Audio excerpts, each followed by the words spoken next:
क्योंकि वो केवल इनकी आयु का वर्णन आज हम करने वाले हैं, तो वो आप यहीं के यहीं याद कर लें तो बहुत अच्छी बात है। तो पहला है सौधर्म और ऐसान। तो यहाँ के जो देव हैं उनकी आयु उत्कृष्ट कितनी होती है? साधिक 2 सागर। कितनी होती है? साधिक 2 सागर।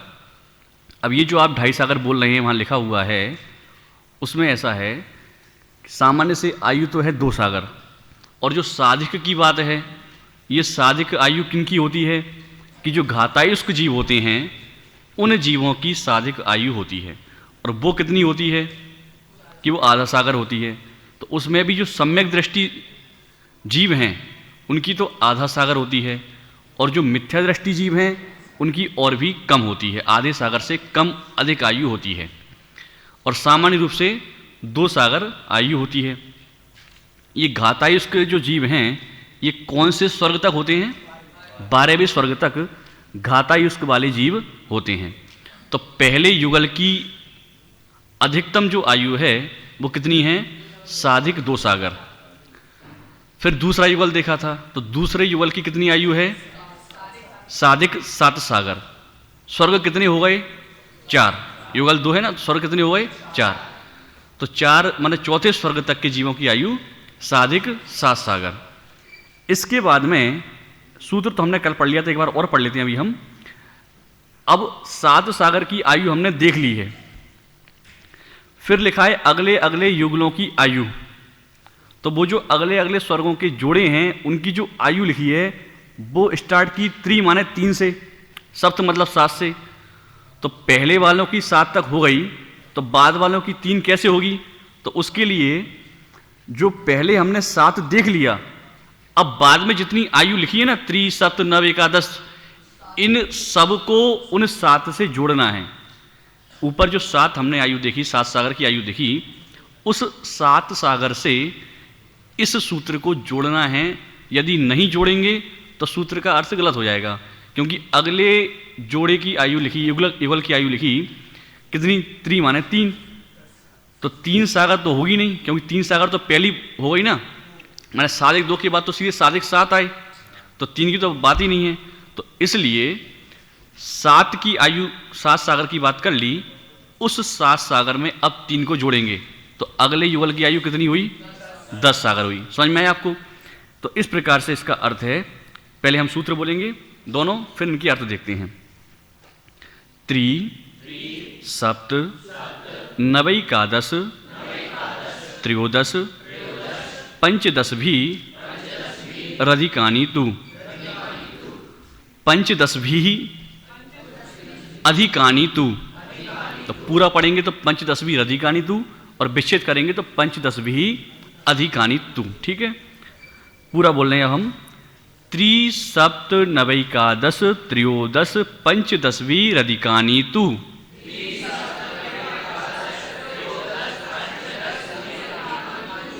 फिर से त्रि सप्त नवैकादश त्रयोदश पंचदश भी रधिकानि तु।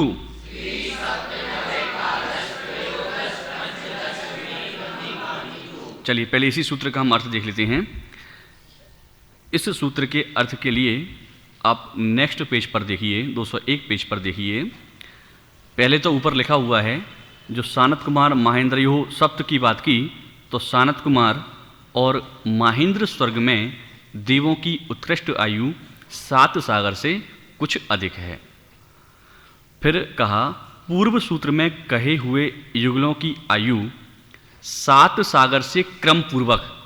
तो क्रम पूर्वक मतलब इन सब में 7 सागर जोड़ते जाएं, तो 7 सागर से क्रम पूर्वक 3, 7, 9 माने 9, एकादश मतलब 11, त्रयोदश मतलब 13, और पंचदश मतलब 15 सागर अधिक आयु उसके बाद के स्वर्गों में है। तात्पर्य यह है कि ब्रह्मोत्तर में 10 सागर से कुछ अधिक। पहला जो युगल है उसकी कितनी बताई? जरा 1 मिनट के लिए साधिक मत बोलो अगर आप, तो पहले युगल की कितनी हुई? 2 सागर। दूसरे युगल की कितनी हुई? और साधिक कहाँ तक याद रखना है अपने को? 12वें स्वर्ग तक याद रखना। ठीक है, अभी मैं केवल बुलवा नहीं रहा हूँ आपसे। तो पहले युगल की कितनी आयु? 2, दूसरे की 7 सागर। ब्रह्म ब्रह्मोत्तरी तीसरा युगल है, इसकी कितनी हुई? आगे देखते बोलती है नहीं। चौथा युगल है लांतव कापिष्ट, इसकी कितनी हुई?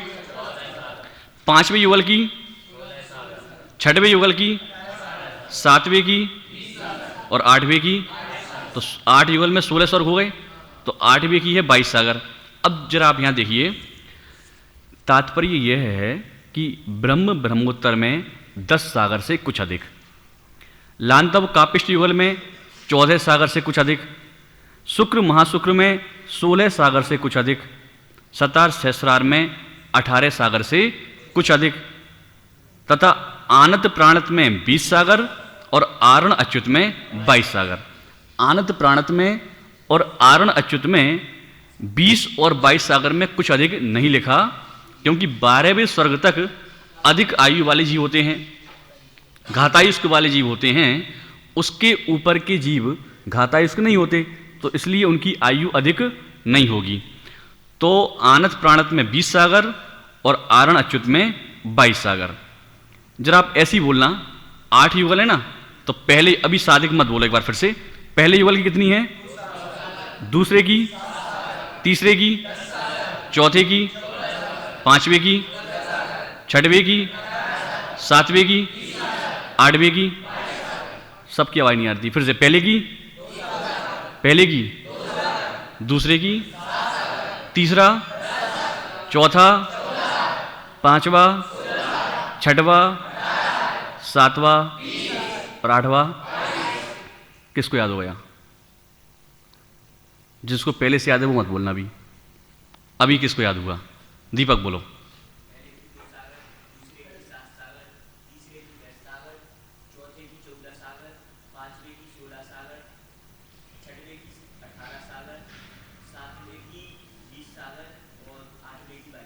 बैठिए। अच्छा, इसमें अधिक किसमें नहीं बोलना है?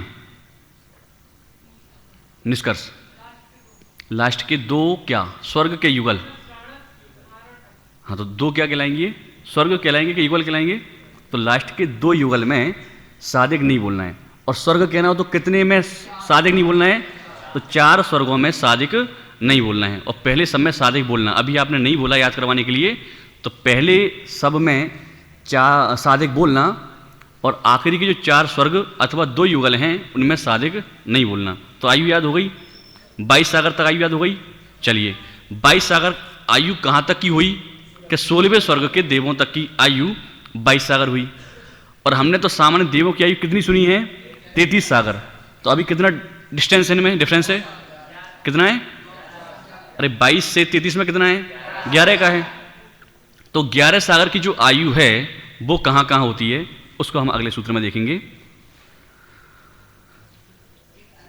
हाँ जी,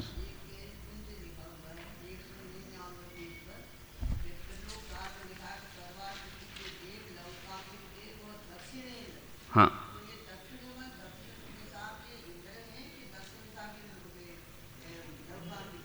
दक्षिण दिशा के इंद्र हैं।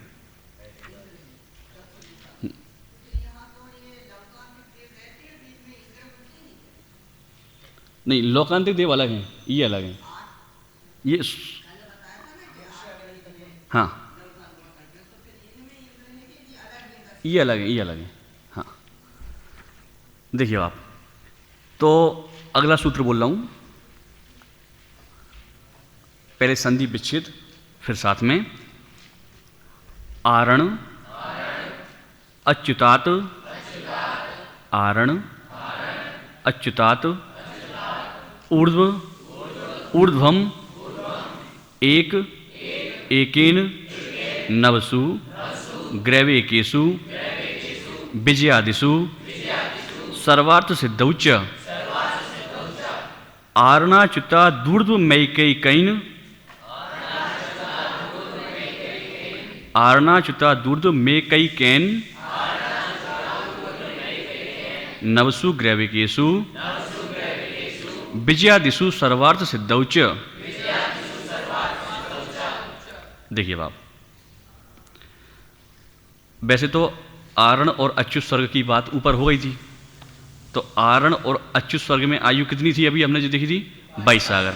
इसमें कहते हैं आरण और अच्युत स्वर्ग से ऊपर के नवग्रीवकों में आरण अच्युत अच्युतात ऊर्ध्वम, तो आरण अच्युत के ऊपर जो 9 ग्रीवक हैं उन 9 ग्रीवकों में, 9 अनुदेशों में और विजय इत्यादि विमानों में और सर्वार सिद्धि विमानों में देवों की आयु एक एक सागर अधिक है।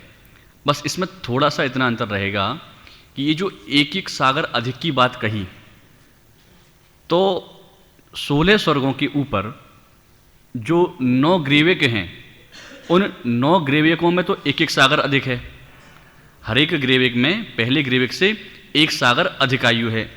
लेकिन ग्रीवक के बाद जो अनुदिश हैं, तो यहां तो हर एक ग्रीवक में आयु बढ़ा रहे थे एक एक सागर की। अनुदिश में हर एक अनुदिश की आयु नहीं बढ़ाएंगे। अनुदिश में सभी 9 अनुदिशों की आयु एक सागर अधिक है अंतिम ग्रीवक से। मेरी बात समझ में आई मैंने क्या कहा? जो अंतिम जो 9 ग्रीवक हैं, तो 9 ग्रीवकों में तो 16 स्वर्गों से प्रत्येक ग्रीवक में एक एक सागर आयु बढ़ाते जाएंगे। जैसे 16वें स्वर्ग की आयु कितनी? तो जो पहला ग्रीवक है उसकी आयु कितनी? दूसरे की, तीसरे की, चौथे की, पांचवें की, सातवें, छठवें की, सातवें की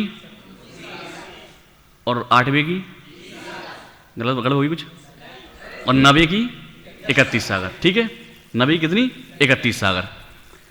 तो यहां तक तो सबकी आयु कितनी बढ़ाई? एक एक सागर बढ़ाई। लेकिन इसके बाद में 9 ग्रीवक में अब आयु कितनी हो गई? 9वें ग्रीवक की आयु कितनी हो गई अब? 31 सागर। समझ में आया? 9वें ग्रीवक की आयु कितनी हो गई? 31 सागर। 16वें स्वर्ग की आयु कितनी थी? 22 सागर। एक एक सागर बढ़ाते गए, 9वें ग्रीवक की आयु हो गई 31 सागर। अब जो 9 अनुदेश है ना, अब उनमें एक एक सागर नहीं बढ़ाएंगे। तो क्या करेंगे कि 9 अनुदेशों में एक साथ एक सागर बढ़ा देंगे। तो 9 अनुदेशों की आयु कितनी हो गई? कितनी हुई? 9 अनुदेश जो हैं उन सबकी आयु हो गई 32 सागर। अब इसके बाद में जो अनुत्तर विमान हैं, उन अनुत्तर विमानों की भी आयु कितनी? कि 33 सागर। एक सागर बढ़ाया सब में, 33 सागर। अब इसमें जो 4 अनुत्तर विमान हैं, विजय, बैजयंत, जयंत और अपराजित, तो इनमें तो जगन्य का भेद है। लेकिन जो सर्वार्थ सिद्धि है ना, उसमें जगन्य और उत्कृष्ट का भेद नहीं है। ठीक है, फिर से एक बार अपन देख लेते इस बात को। जो 16 स्वर्ग की आयु हैं, उन 16 स्वर्गों की आयु से 9 ग्रीवक की जो आयु हैं उन सब में एक एक सागर को बढ़ाते जाएंगे। तो 9वें ग्रीवक की आयु हो जाएगी कितनी? हो जाएगी 31 सागर हो जाएगी। उसके बाद में जो 9 अनुदेश हैं, उन 9 अनुदेशों में हर एक की आयु ना बढ़ाते हुए 9 की एक साथ बढ़ा देंगे। तो कितनी हो गई? 32। और जो विमान हैं उनकी कितनी? 33 सागर। तो फिर अंतर क्या कि विमान में जो 4 विमान है ना प्रारंभ के, उनमें जगन्य आयु होगी 32 सागर। कितनी होगी? 32। उत्कृष्ट कितनी? 33। लेकिन जो सर्वार सिद्धि है, उस सर्वार सिद्धि में एक ही आयु रहेगी उन जीवों की। कितनी? 33 सागर। ठीक है, ये बात इसमें कही गई थी। तो समझ में आ गया ये? तो ग्रीवकों की आयु कितनी कहलाएगी? यदि मैं ऐसा पूछूं कि ग्रीवकों की आयु कितनी होगी, तो क्या कहेंगे आप? 23 सागर से लेकर के 31 सागर तक। उसमें कोई क्रम पूछा जाए कि 5वीं कितनी होगी, तो प्लस करके आप बोलेंगे। और यदि आपसे पूछा जाए कि बैजयंत विमान की उत्कृष्ट आयु कितनी और सर्वार सिद्धि की, ठीक है, अभी ये बात तो हुई उत्कृष्ट आयु की। जगन्य आयु कितनी होती है वो हम यहां पर देखते हैं अगले सूत्र में। अपरापल्योपम अधिकम, अपरापल्योपम अधिकम, परतः परतः पूर्वा पूर्वानंतरः, परतः परतः पूर्वा पूर्वानंतरः। अब देखिए आप, ये जो 33 नंबर का हमने सूत्र देखा, इस सूत्र में सौधर्म और ईशान कल्प में जो जघन्य स्थिति है वो पल्योपम अधिकम, माने कुछ अधिक है एक पल्ले में। पल्योपम अधिकम, अधिकम माने अधिक है, कुछ अधिक है। किसमें? पल्योपमम, एक पल्ले की आयु में। किसमें? अपरा। तो अपरा से क्यों ग्रहण किया? तो अपर मतलब वही विपरीत। किसके? कि अभी जो उत्कृष्ट आयु बतलाई जा रहे थे उसकी विपरीत। तो उत्कृष्ट के विपरीत क्या होगा? जगन्य होगा। तो जगन्य आयु बतला रहे हैं। तो जगन्य आयु बतला रहे हैं तो इस सूत्र से स्वधर्म ईशान का ही ग्रहण क्यों करें, सबका ग्रहण क्यों नहीं करें? तो क्योंकि जब उत्कृष्ट आयु बतलाई थी तो स्वधर्म ईशान की एक अलग से ही सूत्र बतलाई थी, इसलिए स्वधर्म ईशान जो देव, ईशान के जो देव हैं उनकी आयु का यहाँ पर ग्रहण किया जाएगा। तो अपरा माने उनकी जगन्य आयु, पल्योपमम अधिकम, अधिक है पल्योपम से, माने एक पल्योपम से, मतलब जो स्वधर्म और ईशान स्वर्ग के देव हैं उन देवों की आयु उत्कृष्ट कितनी थी? उत्कृष्ट कितनी थी? अरे अभी भूल गए, कितनी जल्दी? किनकी? सादिक 2000 सागर किनकी थी? स्वधर्म और ईशान स्वर्ग के देवों की। सादिक 2 सागर के 2000 सागर? 2 सागर। और जगन्य कितनी है? जगन्य कितनी है? एक पल्योपम से कुछ अधिक। ठीक है। उसके बाद में कहा अगले सूत्र में परतः परतः पूर्वा पूर्वा अंतरा, मतलब क्या कि जो पहले के अर्थात नीचे के कल्प युगल में जो उत्कृष्ट स्थिति है, माने परता परता माने पहले पहले के कल्पों में जो उत्कृष्ट स्थिति है, पूर्वा पूर्वा अंतरा, तो वो पूर्व पूर्व के कल्पों की क्या है? जगन्य स्थिति है। पहले कल्प की उत्कृष्ट स्थिति कितनी है? सादिक 2 सागर। तो दूसरे की जगन्य कितनी हुई? सादिक 2 सागर। दूसरे की उत्कृष्ट कितनी है? सादिक 7 सागर। तो तीसरे की जगन्य कितनी हुई? तो जो अंतिम है ना आरण अच्युत, उनकी जगन्य कितनी होगी? कितनी होगी? क्यों होगी? पहले वाले की अधिक है। तो जो 16वां स्वर्ग है उस 16वें स्वर्ग की जगन्य कितनी होगी? 16वें स्वर्ग की जगन्य कितनी होगी? ठीक है। तो इस प्रकार से इस सूत्र का अर्थ था कि जो पूर्व पूर्व की उत्कृष्ट आयु है वो आगे आगे के जो स्वर्ग हैं उनकी वो जगन्य आयु है। अब पूर्व की उत्कृष्ट को जगन्य कर दिया तो जो स्वधर्म और ईशान स्वर्ग के देव थे उनके लिए पूर्व की कोई उत्कृष्ट आयु नहीं थी, उनके लिए भवनत्रिकों से तो उनको जोड़ा नहीं है, तो उनके लिए पूर्व की कोई उत्कृष्ट आयु नहीं थी, इसलिए उनकी तो क्या दी? पल्योपम अधिकम, या एक पल्य से कुछ अधिक है। तो ये तो हो गई उनकी उत्कृष्ट स्थिति। लेकिन अब जिनकी अब सबकी उत्कृष्ट स्थिति अपनी अपनी है, अपने अपने कल्पों की उत्कृष्ट स्थिति है, तो वो जो उत्कृष्ट स्थिति है वो अगले कल्प की जघन्य स्थिति कहलाएगी। ठीक है। इस प्रकार से पूरा प्रकरण है। अब बात करते हैं कि जो नारकी जीव हैं उन नारकी जीवों की आयु कितनी है। तो पहले नहीं देखी कि हमने नारकी जीवों की आयु 23 व्यक्ति सब 10 देखी थी कि नहीं देखी थी? देखी थी। तो देखी थी तो फिर दोबारा इसको क्यों लिख रहे हैं? तो दोबारा इसलिए लिख रहे हैं कि वहाँ जो नारकी जीवों की आयु देखी थी तो वो नारकी जीवों की उत्कृष्ट आयु देखी थी, जगन्य की बात वहाँ पर नहीं आई थी। अब देखिए आप जरा, तो जगन्य की बात करें उससे पहले जैसी व्यवस्था स्वर्ग के देवों की है कि पहले की उत्कृष्ट आयु, दूसरे की जगन्य, दूसरे की उत्कृष्ट, तीसरी की जगन्य, ऐसी व्यवस्था नरकों में भी है। इसलिए लिखते हैं नारकाणाम नारकाणाम च द्वितीयादिषु, नारकाणाम च द्वितीयादिषु। देखिए आप नीचे अर्थ कि इसी प्रकार नरकों की भी स्थिति समझना चाहिए। नारकाणाम माने नारकों में, च मतलब होता है और, लेकिन अभी और का क्या संबंध है कि ऊपर वाले सूत्र से संबंध है। तो ऊपर वाले सूत्र से क्या संबंध है कि द्वितीयादिषु, द्वितीय आदि नरकों में। तो द्वितीय आदि नरकों में क्या है कि जैसे ऊपर स्वर्गों में हमने ये देखा कि पहले की उत्कृष्ट दूसरे की जगन्य थी, ऐसे ही नरकों में पहले की उत्कृष्ट द्वितीय आदिषु, द्वितीय आदि में क्या है? जगन्य है। तो पहले की उत्कृष्ट कितनी थी नरक में? याद है क्या? तीसरा अध्याय कुछ 1 सागर। तो दूसरे की जगन्य कितनी हुई? कितनी हुई? 1 सागर। तो 7वें की जगन्य कितनी हुई? 22 सागर। क्योंकि 6वें की उत्कृष्ट कितनी थी? समझ में आया? तो पहले पहले नरक की जो उत्कृष्ट आयु है, दूसरे दूसरे नरक की वो जगन्य जगन्य आयु होती जाएगी। तो यहां भी यही समस्या कि दूसरे नरक की तो जगन्य आयु हो गई पहले की उत्कृष्ट, दूसरे नरक की जगन्य आयु क्या हो गई? पहले की उत्कृष्ट। 5वें की जगन्य आयु हो गई चौथे की उत्कृष्ट।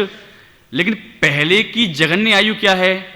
पहले की जगन्य आयु क्या है? तो लिखा 10 वर्ष सहस्राणी, 10 वर्ष सहस्राणी प्रथमायाम, 10 वर्ष सहस्राणी प्रथमायाम, 10 वर्ष सहस्राणी प्रथमायाम। तो अब जो प्रथमायाम माने पहला नरक क्यों लें? प्रथमायाम का मतलब तो पहला स्वर्ग भी ले सकते हैं ना। तो प्रथमायाम का मतलब पहला नरक इसलिए लेंगे कि अब वर्णन किसका प्रारंभ हो गया?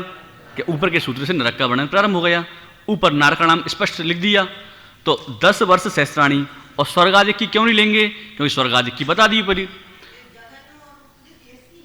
हाँ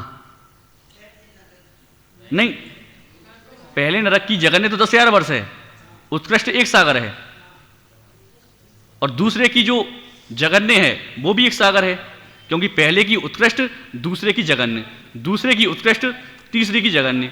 लेकिन अब पहले की जगन्य कितनी है वो नहीं बताया अभी तक हमें। तो पहले की जगन्य बतलाने के लिए इस सूत्र में बतला दिया 10 वर्ष सहस्राणी। सहस्राणी मतलब क्या? 1000।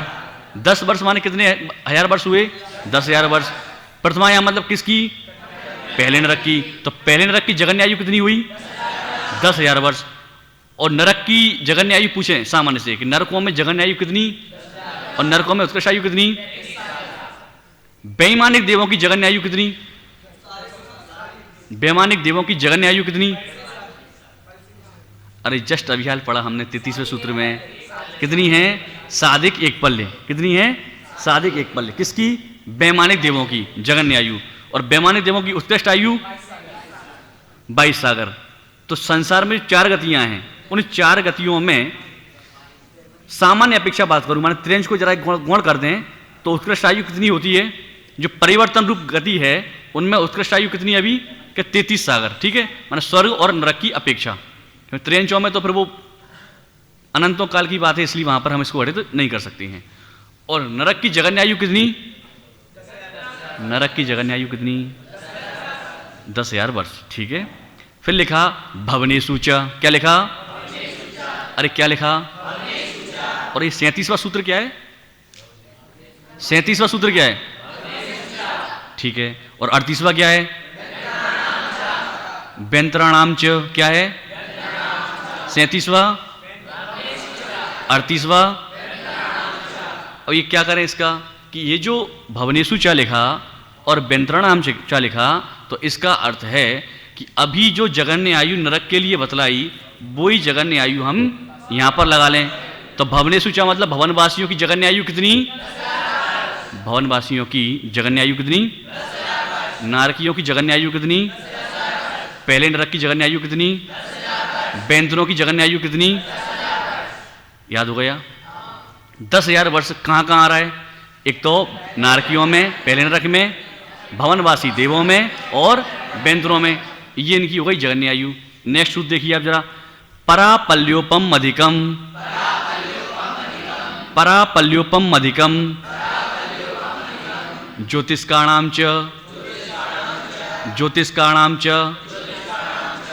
तत् अष्टभागः अपरा तदष्टभागोपरा, तदष्टभागोपरा। ठीक है, अब देखिए आप जरा परापल्यो, हाँ एक और है मुझे मालूम, देख रहे हैं उसका अपन अगले उसका टॉपिक चेंज, इसलिए मैंने उसको नहीं जोड़ा यहाँ पे। परापल्योपम अधिकम, परापल्योपम अधिकम।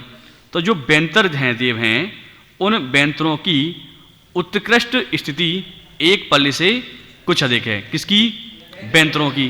कितनी है भाई? भवनवासी के बाद कौन आते हैं? और बैंतरों के बाद कौन आते हैं? और ज्योतिष के बाद कौन से आते हैं? तो वैमानिक की देख ली, भवनवासी की देख ली, तो भवनवासी के बाद क्रम किसका है अब? तो उनके लिए लिखा कि परापल्योपम अधिकम। क्या लिखा? कि जो बैंतर हैं उन बैंतरों की उत्कृष्ट स्थिति कितनी है? 1 पल्ले से कुछ अधिक। तो उत्कृष्ट की बात चल रही है कि जगन्य की बात चल रही है सूत्रों में? कि दोनों की बात चल रही है। क्रम से देख रहे हैं हम, पहले उत्कृष्ट की बात कही, फिर जगन्य की बात आई, अब फिर से उत्कृष्ट की बात आ गई। तो उत्कृष्ट स्थिति बैंतरों की कितनी है? बैंतरों की कितनी है उत्कृष्ट स्थिति? 1 पल्ले से कुछ अधिक। फिर क्या लिख दिया नीचे? अरे क्या लिखा नीचे? और 40वां सूत्र क्या है? तो क्या अर्थ हुआ इसका? वेरी गुड, कि ज्योतिषी जो देव हैं उन ज्योतिषी देवों की भी एक पल्ले। उत्कृष्ट के जगन्य, क्यों? क्योंकि ऊपर वाले सूत्र में उत्कृष्ट आयु बतलाई थी, इसलिए ज्योतिषियों की भी उत्कृष्ट आयु कितनी है? एक पल्ले से कुछ अधिक। फिर क्या लिखा? तत् अष्टभागः अपरा। क्या पढ़ेंगे सूत्र को? तदष्ट भागो परा। क्या पढ़ेंगे? तो बात किसकी चल रही है अभी? ज्योतिषियों की। तो जो ज्योतिषियों की है उत्कृष्ट आयु वो कितनी है? एक पल्ले। तो जरा जगन्य आयु और देख लीजिए कि जो तत् अष्टभागः अपरा, अपरा मतलब जगन्य आयु किसकी? ज्योतिषियों की। कितनी? कि जो ज्योतिषी देव हैं उन ज्योतिषियों की जगन्य आयु, उनकी जो उत्कृष्ट आयु है उस उत्कृष्ट आयु का 8वां भाग है। तत् अष्टभागः अपरा। तो अपरा मतलब जगन्य आयु। अभी जो उत्कृष्ट आयु का वर्णन किया उसका कौन सा भाग है? 8वां भाग है। ज्योतिषी देवों की उत्कृष्ट आयु का 8वां भाग है उनकी जगन्य आयु। और उत्कृष्ट कितनी देखी थी अभी हमने? एक पल्योपम से कुछ अधिक। तो जगन्य कितनी हुई? कि एक पल्योपम का 8वां भाग। ठीक है। और अंतिम सूत्र है इस अध्याय का, लोकांतिका नाम अष्टौ। और लोकांतिका नाम अष्टौ है, ठीक है ना? लोकांतिका नाम अष्टौ सागरोपमाणी सर्वेशम। लोकांतिका नाम अष्टौ सागरोपमाणी सर्वेशम। अब सबकी बात तो हो गई, केवल लोकांतिक देव रहे, क्योंकि लोकांतिक देवों का वर्णन जब सबका वर्णन हो गया था उसके बाद में लोकांतिक देवों का वर्णन किया था, ब्रह्म लोकालय लोकांतिका। तो अब भी जो लोकांतिक देव हैं उन लोकांतिक देवों की आयु बची। तो लोकांतिक देवों की आयु कितनी है? कि जो लोकांतिक देव हैं लोकांतिका नाम अष्टौ माने 8, सागरोपमाणी सर्वेशम। सागरोपमाणी माने 8 सागरोप, और सर्वेशम मतलब सबकी। सब लोकांतिक जो देव हैं उनकी आयु कितनी? कि सभी लोकांतिक देवों की आयु 8 सागर। इसके बाद में कोई सूत्र है क्या? नहीं है। तो इसके बाद में कोई सूत्र नहीं है, लोकांतिकों की बात पहले करी नहीं। तो इसका मतलब क्या हुआ कि जो लोकांतिक देव हैं उन लोकांतिक देवों की जगन्य आयु भी कितनी और उत्कृष्ट आयु कितनी और टोटल आयु कितनी? जगन्य 8, उत्कृष्ट 8, तो टोटल कितने हो गए? 8 ही सागर रहेंगे, ठीक है ना? तो लोकांतिक देवों की जो आयु है वो लोकांतिक देवों की आयु जगन्य अपेक्षा और उत्कृष्ट अपेक्षा कितनी होती है? 8 सागर होती है। तो इस प्रकार से ये समस्त देवों की आयु का क्रम पूरा होता है, चौथा अध्याय पूरा होता है। ये जो हमने आयुएं देखी सभी देवों की, कुछ याद भी हो गई आपको, कुछ भूल भी गए, है ना? याद है क्या? एक बार पूछ नहीं रहा है ना? चलिए, जो 14वां कल्प है, माने 14वां मतलब 7वां जो युगल है उसकी आयु कितनी होगी? 7वें की कितनी है? 20 सागर है। और 7वें नरक की कितनी है? और पहले की उत्कृष्ट कितनी है? पहले की उत्कृष्ट कितनी है? और 5वें की जघन्य कितनी है? 5वें की जघन्य कितनी है? कितनी है? 10 सागर, ठीक है? तो थोड़ा सा आप इसको याद करेंगे तो याद रहेगा। तो ये हमने सबकी आयुओं का वर्णन देखा। इन आयुओं में ये बात तो करी हमने दूसरे देवों की।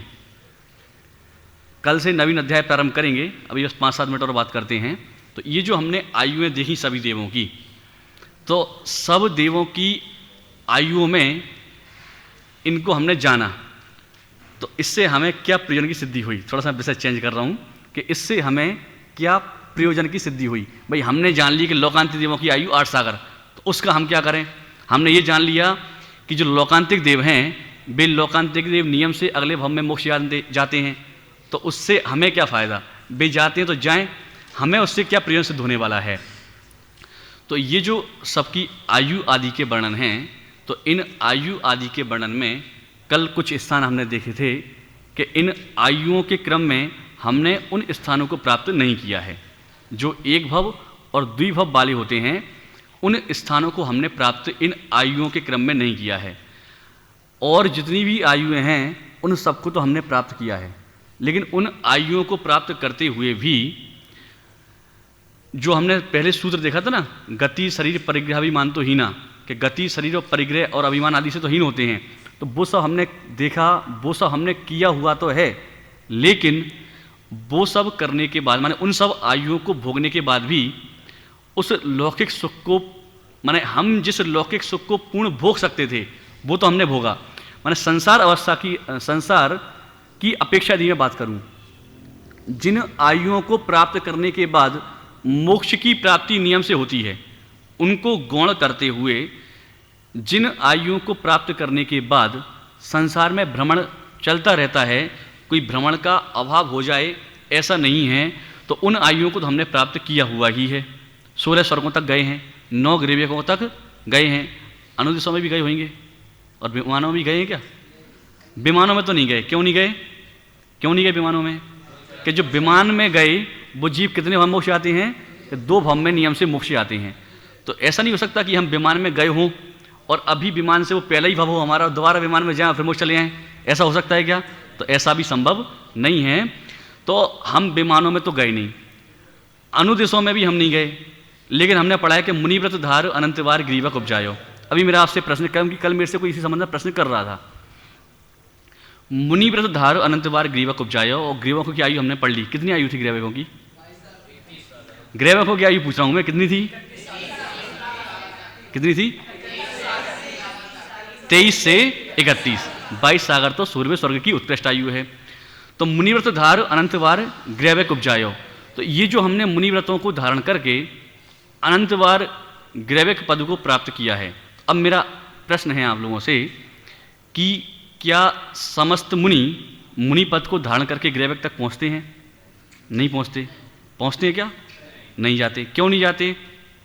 क्योंकि जैसे मान लो वर्तमान काल की अपेक्षा ही बात करें तो वर्तमान काल की अपेक्षा स्वर्गों से ऊपर जाने की सामर्थ्य अभी हमें नहीं है, तो इसलिए हम ग्रीवक आदि में नहीं जा सकते। मुनि पद को भी धारण कर लें तब भी ग्रीवक नहीं जा सकते। दूसरी बात, जो मुनि ग्रीवक गए वे क्या नियम से मोक्ष जाते हैं? यदि नियम से मोक्ष जाते होते तो फिर वो दौलत राम जी ऐसा क्यों लिखते, क्या मुनिव्रत धार अनंतवार ग्रीवक उपजायो? क्यों ग्रीवक के बाद यदि मोक्ष जाते ही होते तो मुनिव्रत धार एक बार ग्रीवक उपजायो तहते से मोक्ष को पायो, तो ऐसी बात तो है नहीं है। तो मुनिव्रतों को धारण करके नियम से ग्रीवक जाएं ऐसी बात नहीं है, और ग्रीवक पहुंच गए और वहां से आकर के मोक्ष जाएं ऐसी बात भी नहीं है। अच्छा, ये जो ग्रीवक हैं, इन ग्रीवकों में स्वर्गों की अपेक्षा अधिक सुख है कि नहीं है? नहीं है। स्वर्गों की अपेक्षा तो अधिक सुख है, क्योंकि ऊपर ऊपर के जो देव हैं वे नीचे नीचे के देवों की अपेक्षा से अधिक सुखी हैं, तो स्वर्गों की अपेक्षा तो अधिक सुख है। लेकिन फिर भी उस सुख का वेदन करते हुए जीव निरंतर पापादिक कार्यों में लीन रहा, विषयादिक में लीन रहा, पापादिक का बंद किया, तो उसके फल में यह जीव इस संसार में भ्रमण करता रहा। एक जगह मैंने पढ़ा था, मुनिव्रत धार अनंतवार ग्रीवक उपजायो तहते चे थावर तन धरे यो परिवर्तन पूरे करें। क्या ये पंक्ति सही होंगी? मेरी बात समझ में आई कि नहीं है मुझे पता नहीं, दोबारा कहता हूँ। मैंने एक जगह ऐसा पढ़ा, वो कुछ सिद्ध करना चाह रहे थे। उन्होंने लिखा कि मुनिव्रत धार अनंतवार ग्रीवक उपजायो और तहते चे थावर तन धरे यो परिवर्तन पूरे करें। सही है कि गलत है? गलत है। क्यों गलत है? क्योंकि मुनिव्रत धार अनंतवार ग्रीवक उपजायो, ये पंक्ति 6 ढाला की कौन सी ढाल में है? 4थी ढाल में है। और तहते चे थावर तन धरे यो परिवर्तन पूरे करें कौन सी? पहली ढाल में है। अच्छा, मुनिव्रत धारण करके जो बात है वो तो ग्रीवक की बात है, और तहते चे थावर तन करे वो किसकी बात है? किसकी बात है? स्वर्गों की बात है। तो वो वैमानिक स्वर्गों के जो देव हैं, वे वैमानिक स्वर्गों के देव वहां से चय करके इसमें गए, थावर पर्याय में गए, तो क्या सब वैमानिक स्थावर पर्याय में जाते हैं? तो फिर कौन से जाते हैं? कि केवल पहले युगल के जो वैमानिक देव हैं, नियम तो ऐसा है नहीं कि वे जाएंगे ही, लेकिन यदि वे मिथ्या दृष्टि रहते हैं तो वे पहले युगल के वैमानिक देव इनमें जा सकते हैं, जाएं ऐसा कोई नियम नहीं है। तो वे जीव अलग हैं वैमानिक देव, और ग्रीवक के देव अलग हैं, इसलिए हम दोनों बातों को जोड़ के लिखें, एक पहली ढाल की बात को, एक चौथी ढाल की बात को, तो फिर वो बात हमारी यथार्थ सत्य सिद्ध नहीं हो पाएगी। अब ये जो आयु हैं, तो इन आयुओं में अब आप विचार कर लेना कि हमने अभी कौन कौन सी आयु को प्राप्त नहीं किया है। अच्छा, अपनी कभी आयु 33 सागर रह सकती है क्या? रही होगी क्या अपनी आयु 33 सागर? कुछ कह रहे नहीं, कुछ कह रहे हाँ, रही होगी। कैसे रही होगी? कैसे रही होगी? नरक की तो उत्कृष्ट आयु 33 सागर तो है ही ना। भले ही स्वर्गों की अपेक्षा जो उत्कृष्ट आयु है सर्वार्थ सिद्धि की वो नहीं रही, लेकिन नरकों की अपेक्षा जो उत्कृष्ट आयु है तो संभव तो है ना, पंच प्रवर्तन में संभव है कि नहीं है? है। तो उत्कृष्ट आयु 33 सागर रही, वो अनंत पुद्गल परावर्तन और सब जो बात है वो तो है ही। तो लेकिन ये जो स्वर्ग आदि की बात है, माने जहाँ से नरकों में ऐसा कोई स्थान फिक्स नहीं है कि जहाँ जीव पहुँच जाए तो नियम से मोक्ष जाएगा। मनुष्य में ऐसा कोई स्थान फिक्स नहीं है कि जहाँ जीव पहुँच जाए नियम से मोक्ष जाएगा। है क्या कोई स्थान फिक्स मनुष्यों में? विदेश क्षेत्र पहुँच जाए तो मोक्ष जाएंगे क्या? नहीं जाएंगे। समोषण में पहुँच जाए तो मोक्ष जाएंगे क्या? जरूरी नहीं है। त्रियंजों में भी ऐसा कोई स्थान फिक्स नहीं है कि उस पद की प्राप्ति कर ले तो वो जीव मोक्ष जाएगा। अच्छा, मनुष्यों की अपेक्षा जो सबसे बड़ा पद है वो कौन सा पद है? चक्रवर्ती का पद है। तो चक्रवर्ती का भी कोई नियम है क्या कि मोक्ष जाएगा? नहीं।